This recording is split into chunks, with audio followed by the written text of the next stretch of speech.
Physics का third chapter start कर रहे हैं। ये चैप्टर एंट्री टेस्ट के लिहाज से बहुत ज़्यादा अहम है। इसमें क्वेश्चंस न्यूमेरिकल्स के भी आते हैं, थ्योरेटिकल क्वेश्चंस भी आते हैं, मोशन एंड फोर्स। तो आज हम एक इंट्रोडक्शन ही पढ़ रहे हैं। मैकेनिक्स क्या है? ये फिज़िक्स की वो ब्रांच है कि जिसमें आप तीन चीज़ों का रिलेशन पढ़ते हैं। आप फोर्स, मैटर और मोशन का रिलेशन फिज़िक्स की जिस ब्रांच में पढ़ते हैं इसे मैकेनिक्स कहते हैं। फोर्स, मैटर और मोशन का रिलेशन स्टडी करना इसे मैकेनिक्स कहते हैं। सो आप कैसे डिफाइन करेंगे? The branch of physics, the branch of physics that deals with the study of that deals with the study of force, matter and motion. Force, matter and motion. अब इनको अपने याद कैसे रखना है इन तीन चीज़ों को? वैसे ये इक्वेशन जो अब मैं लिखने लगा हूँ ये इसके लिए तो नहीं है, मगर वाज से आप तीनों को रिलेट कर सकते हैं। लाइक सिंपली अगर आप याद रखें F is equal to M A, इसमें फोर्स F से, मास है यहाँ पर M, आप मोशन याद रख लें, सॉरी M से मैटर याद रख लें, A से मोशन याद रख लें। तो फोर्स, मैटर और मोशन को स्टडी करना ये है मैकेनिक्स। मैकेनिक्स की दो ब्रांचेस हैं, काइनेमेटिक्स, डायनेमिक्स। दोनों में हम मोशन को डिस्क्राइब करते हैं। अगर आप मोशन को डिस्क्राइब करें और इसका कॉज डिस्क्राइब ना करें, मोशन का कॉज डिस्क्राइब ना करें, सिर्फ मोशन डिस्क्राइब करें, इसे काइनेमेटिक्स कहते हैं। सो काइनेमेटिक्स क्या होगा? Description of motion, description of motion. जो डायनेमिक्स है वो भी डिस्क्रिप्शन ऑफ मोशन है, दोनों डिस्क्रिप्शन ऑफ मोशन है। दोनों में बस एक फ़र्क है, एक में आप कॉज एक्सप्लेन करते हैं, अगले में कॉज एक्सप्लेन किए बगैर मोशन को डिस्क्राइब करते हैं। So description of motion without explanation of cause, without explanation of cause. अगला क्या होगा? Description of motion with the explanation of cause.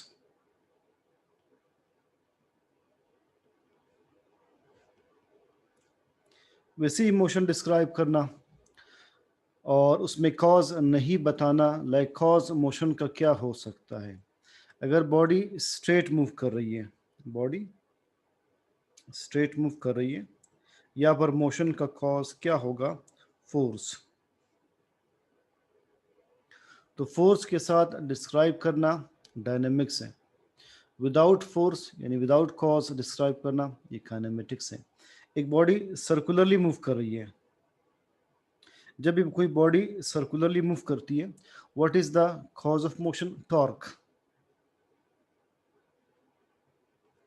तो फिजिक्स की वो ब्रांच के जिसमें आप फोर्स, मैटर और मोशन को स्टडी करें, इसे कहते हैं मैकेनिक्स।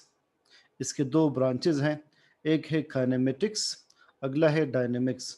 मोशन को डिस्क्राइब करना विदाउट कॉज ये है काइनेमेटिक्स, मोशन को डिस्क्राइब करना with the explanation of cause it is dynamics. Rest और मोशन ये कोई फिजिकल क्वांटिटीज नहीं है, ये स्टेट्स हैं, state of rest, state of motion. So दोनों में फर्क क्या है? Rest means no change of position. If there is no change of position with respect to the surroundings, body is said to be in a state of rest. So body is considered in state of, body is considered in state of rest, and body is considered in state of motion with respect to what? With respect to change of position, कि position में change आ रहा है या नहीं आ रहा. So if body is considered to be in state of rest if there is no change in its position with respect to the surroundings. If there is no change in its position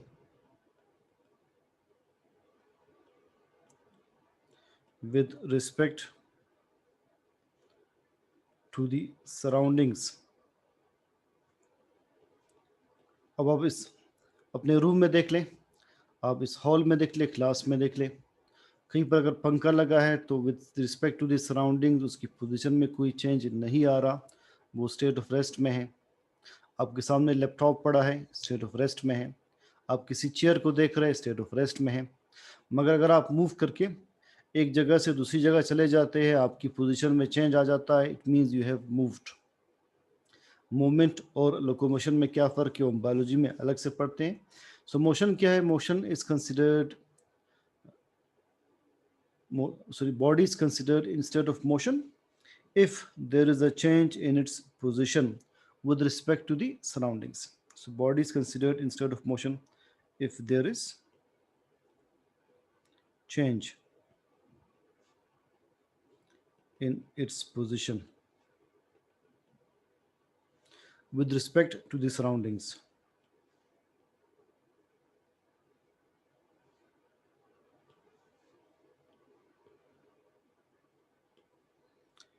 With respect to the surroundings.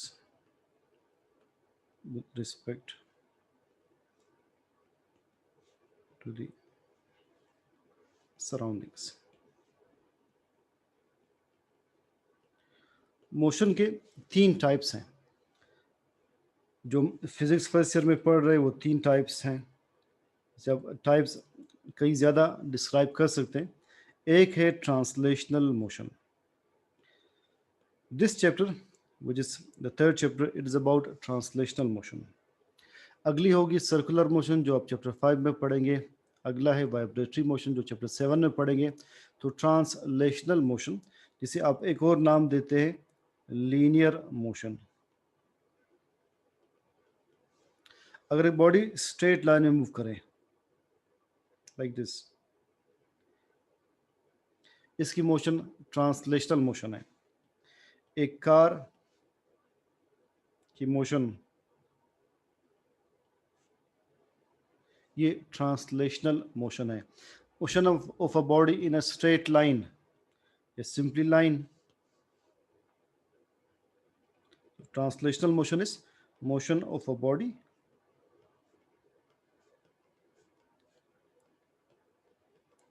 in a straight line. What is circular motion, जिसे आप एक और नाम देते हैं rotatory motion. एक body का circle में मूव करना, सर्कुलर पाथ में मूव करना, इसे हम कहते हैं सर्कुलर मोशन या रोटेटरी मोशन। ये बॉडी है,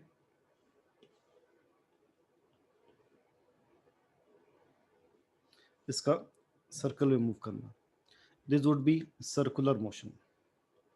So we describe it as motion of a body in a circle. Motion of a body in a circle. Third is vibratory or oscillatory motion. एक body का आगे पीछे एक motion और repeat करना, इसे वाइब्रेटरी या ऑसिलेटरी मोशन कहते हैं। इसकी बहुत ही सिंपल एग्जांपल एक सिंपल पेंडुलम की है। एक सिंपल पेंडुलम आगे पीछे एक ही मोशन बार बार रिपीट कर रहा होता है। तो एक बॉडी का आगे पीछे एक ही मोशन बार बार रिपीट करना about the mean position along the same path, इसे वाइब्रेटरी या ऑसिलेटरी मोशन कहते हैं। सो डिफाइन करते हैं as to and fro motion और बैक एंड फोर्थ मोशन, इसे भी आप इस तरह भी आप डिफाइन करते हैं, back and forth motion of a body. So motion के 3 टाइप्स है, translational motion, circular motion, vibratory या ऑसिलेटरी मोशन। एक सेंटेंस बुक में लिखा है, देखिए इसका क्या मतलब है। All the rest and motions are relative. It means कोई भी रेस्ट या मोशन की स्टेट एब्सोल्यूट नहीं है। कैसे नहीं absolute? And what is absolute motion?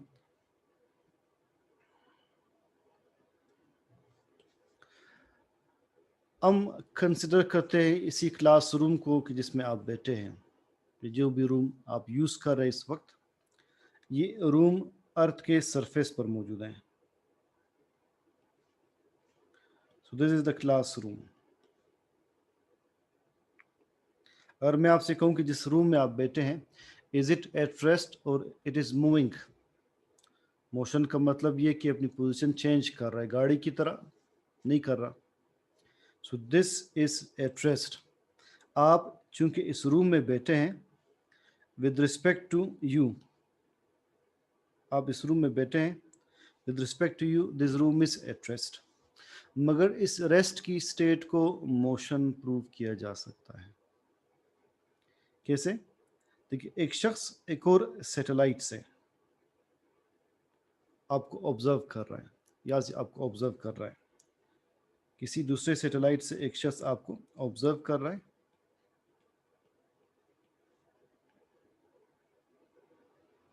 तो वो ये शख्स देखेगा कि अर्थ रोटेट कर रही है, अर्थ मूव कर रही है। ठीक 6 घंटे के बाद, 6 आवर्स के बाद, आपके इस रूम की पोजीशन और अर्थ के इस पॉइंट की पोजीशन ये आ जाएगी। और ठीक 12 घंटों के बाद, 12 आवर्स के बाद, आपके इस रूम की पोजीशन यहाँ आ जाएगी। ठीक 18 घंटों के बाद, 18 आवर्स के बाद, इस रूम की पोजीशन यहाँ आ जाएगी जहाँ आप बैठे हैं। आप बेशक कोई बैठे रहें, आपको फील नहीं हो रहा, मगर अर्थ स्पिन कर रही है, अर्थ रोटेट हो रही है, तो 18 घंटों के बाद आपकी पोजीशन ही आ जाएगी। कल इसी वक्त, यानी 24 आवर्स के बाद, आप वापस इस जगह पर मौजूद होंगे। जो शख्स दूसरे सैटेलाइट से आपको ऑब्जर्व कर रहा है, वो बताएगा कि आप मूव कर रहे थे, और ये प्रूव कर सकता है। तो आपकी स्टेट ऑफ रेस्ट को मोशन साबित किया जा सकता है। और जो उस सैटेलाइट पर बैठा आपको बता रहा है कि आप मोशन में हैं, आप मूव कर रहे हैं, आप इस मोशन को रेस्ट साबित कर सकते हैं। इसलिए कि with respect to the surroundings, आपके इस रूम की पोजीशन में चेंज नहीं आ रहा। तो हर रेस्ट को मोशन साबित किया जा सकता है, हर मोशन को रेस्ट साबित किया जा सकता है। इस तरह हम कहते हैं कि मोशन और रेस्ट रिलेटिव है, एब्सोल्यूट नहीं है। सो ये है, all the rest and motions are relative.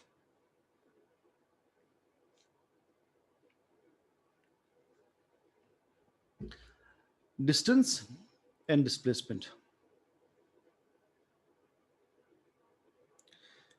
How do we differentiate between distance and displacement? Distance को हम इस तरह डिफाइन करते हैं, किसी भी दो पॉइंट्स के दरमियान जो पाथ ट्रेवल करे एक बॉडी, इस पाथ को डिस्टेंस कहते हैं। चाहे पाथ ये ट्रेवल करे, ये डिस्टेंस होगा। पाथ ये ट्रेवल करे, अब डिस्टेंस जो है ये होगा।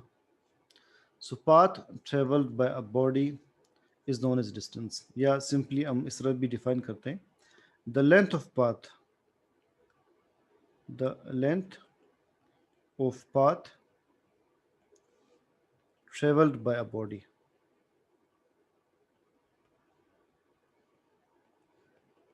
is distance. Now what is displacement? Suppose दो पॉइंट्स है A एंड B, इनके दरमियान आप मूव कर रहे हैं, कोई भी पाथ फॉलो कर सकते हैं, हर पाथ को डिस्टेंस कहेंगे।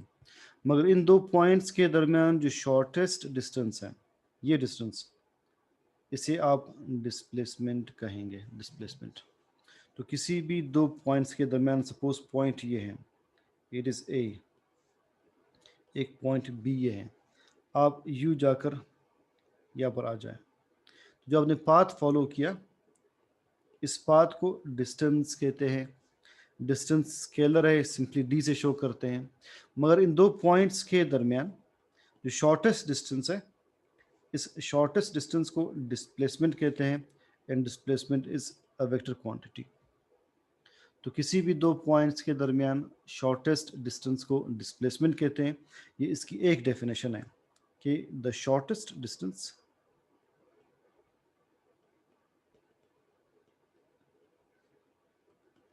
between any two points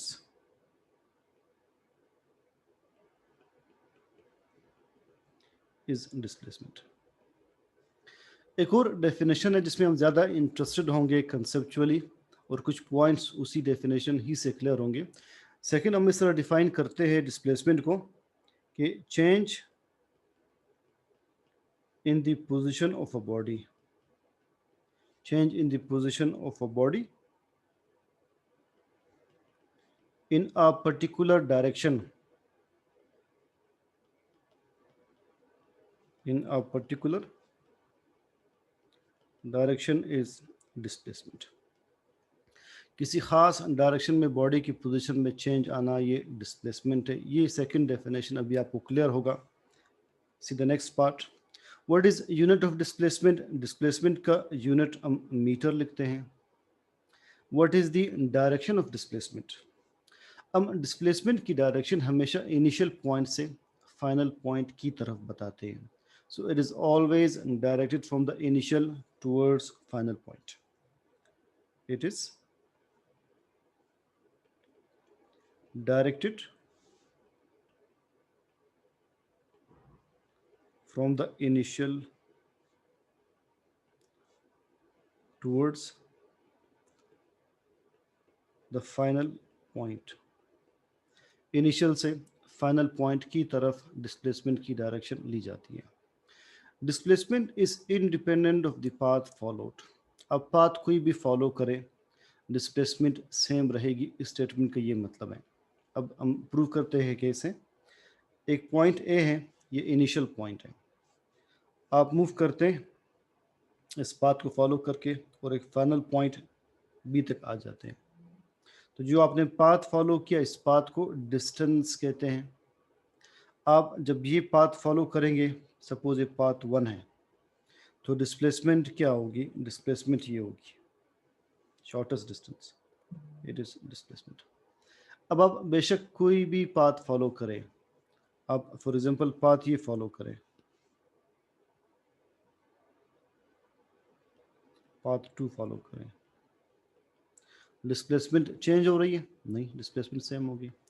आप ये पाथ फॉलो करें, यूँ जाकर एक लंबे रास्ते से बी तक आ जाए। आपने पाथ 3 फॉलो किया, आप पाथ चेंज करते जा रहे हैं। पाथ चेंज करने से आपका डिस्टेंस चेंज हो रहा है, मगर डिस्प्लेसमेंट सेम रहेगी।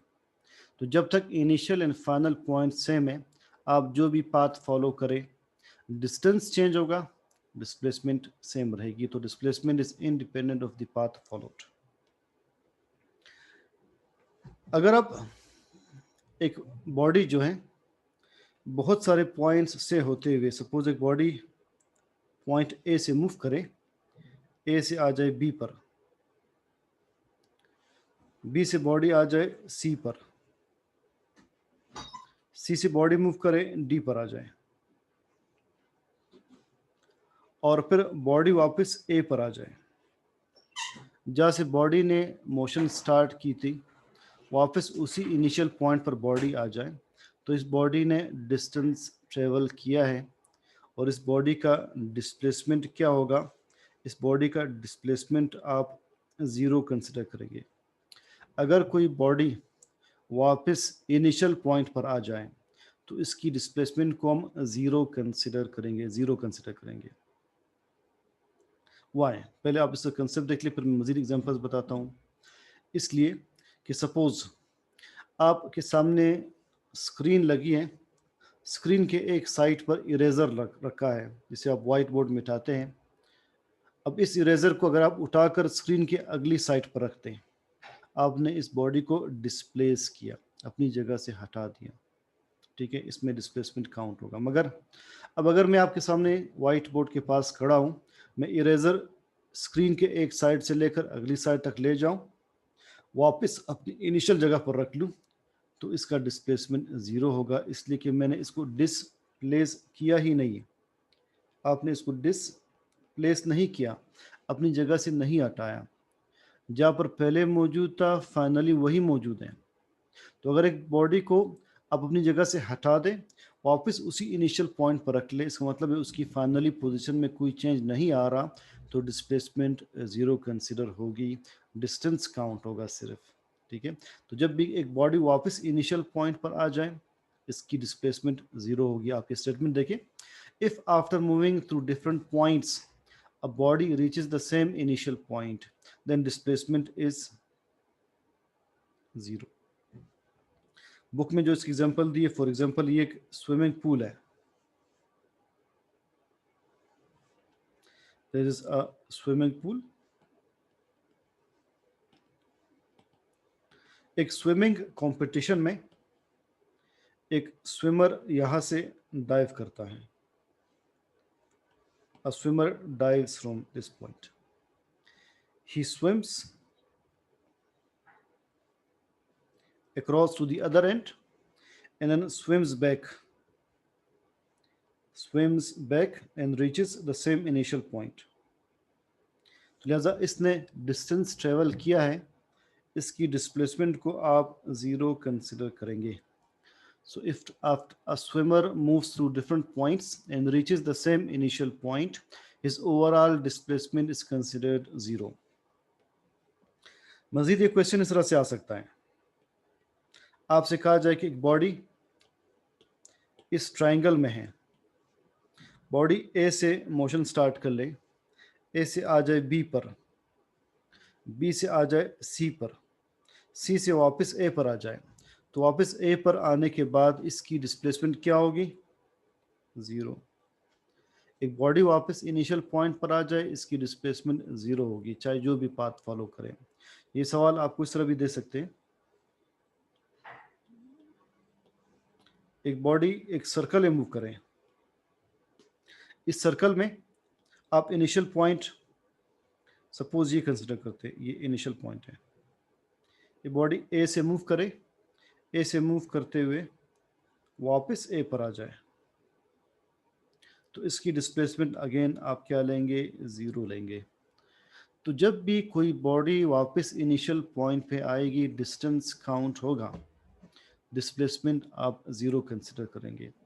इसलिए कि अगर बॉडी वापस इनिशियल पोजीशन पर आ रही है, तो इसकी पोजीशन में कोई चेंज नहीं आ रहा, जबकि डिस्प्लेसमेंट की अगर आप सेकंड डेफिनेशन देखिए, वो क्या है? Change in the position of a body, body की पोजीशन चेंज होना, ये शर्त है। In a particular direction it is displacement. So displacement एक वेक्टर है, इसका यूनिट मीटर है, इसकी डायरेक्शन इनिशियल से फाइनल पॉइंट की तरफ हम लेते हैं, और डिस्प्लेसमेंट पाथ पर डिपेंड नहीं करता। जब भी कोई बॉडी वापस इनिशियल पॉइंट पे आएगी, तब उसके डिस्प्लेसमेंट को हम 0 कंसिडर करेंगे। ये सारी एग्जांपल्स है 0 डिस्प्लेसमेंट की, जब बॉडी वापस इनिशियल पॉइंट पर आ जाए, और यही पॉइंट कल वापस रिपीट होगा वेलोसिटी के केस में। Speed depends upon distance, velocity is a vector, it depends upon displacement. ये डिस्कशन इंशाल्लाह कल होगी। तो उसके इनिशियल टॉपिक्स में कंसेप्ट ज़्यादा है, जिससे आगे आपके मज़ीद बहुत सारे पॉइंट्स क्लियर होंगे।